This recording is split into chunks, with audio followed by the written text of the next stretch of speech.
ನಮ್ಮ ಉಡುಪಿ ಮಂಗಳೂರು ಕಡೆ ಆಟಿಗೊಂದು ಕಷಾಯ ಮಾಡ್ತಾರೆ, ಅದು ಕಹಿ ಅಂದರೆ ಕಹಿ. ಅದು ನೀವು ಸ್ವಲ್ಪ ಈಚೆ ಕೊಡಗು ಮತ್ತು ಮೈಸೂರು ಆಚೆ ಬಂದರೆ ಈ ಸೊಪ್ಪನ್ನು ಯೂಸ್ ಮಾಡಿ ಆತಿ 18ಕ್ಕೆ ಕಷಾಯನೋ ತಿಂಡಿಯೋ ಅಥವಾ ಹಾಗೆ ಕುಡಿತಾರೆ. ಎರಡೂ ಕೂಡ ಸಿಕ್ಕಾಪಟ್ಟೆ ಹೀಟ್ ಆಯಿತಾ. ಆದರೆ ಇದರ ಹಿಂದಿನ ಬಿಲೀಫ್ ಅಂತಂದರೆ ಈ ಮಾನ್ಸೂನ್ ಸೀಸನಲ್ಲಿ ಸುಮಾರೆಲ್ಲ ಕಾಯಿಲೆ ಬರ್ತದೆ, ಈ ಔಷಧಿಗಳು ಅದಕ್ಕೆ ರೆಸಿಸ್ಟೆಂಟ್ ಪವರ್ ಕೊಡ್ತಾರೆ ಅಂತ. ಈ ಆಟಿ ಸೊಪ್ಪು 18ನೇ ದಿನಕ್ಕೆ ಅದನ್ನು ಮಾಡಿ ಕುಡಿತಾರೆ. ನಂಬಿಕೆ ಇದೆ ಇದರಲ್ಲಿ 18 ಗಿಡಗಳ ಗುಣ ಇರ್ತದಂತೆ.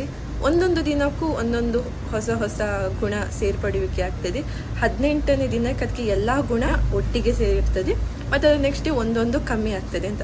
ಸೊ ಆಟಿ 18ಕ್ಕೆ ಇದನ್ನು ಕುಡಿಯೋದ್ರಲ್ಲಿ ನಿಮಗೆ ಮ್ಯಾಕ್ಸಿಮಮ್ ಎಂತ ಹೇಳೋದು ಬೆನಿಫಿಟ್ ಸಿಗ್ತದೆ ಅಂತ ಹೇಳ್ತಾರೆ. ನೋಡಲಿಕ್ಕೆ ತುಂಬ ನೇರಳೆ ಇರ್ತದೆ, ಮಾರನೇ ದಿನ ನಿಮ್ಮ ಚುಚ್ಚು ಕೂಡ ಫುಲ್ ನೇರಳೆ ಇರ್ತದೆ.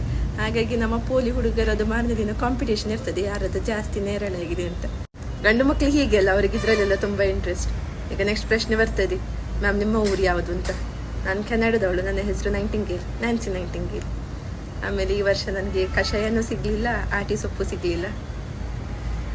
ಸೊ ಎಸ್, ಓಕೆ ಬಾಯ್.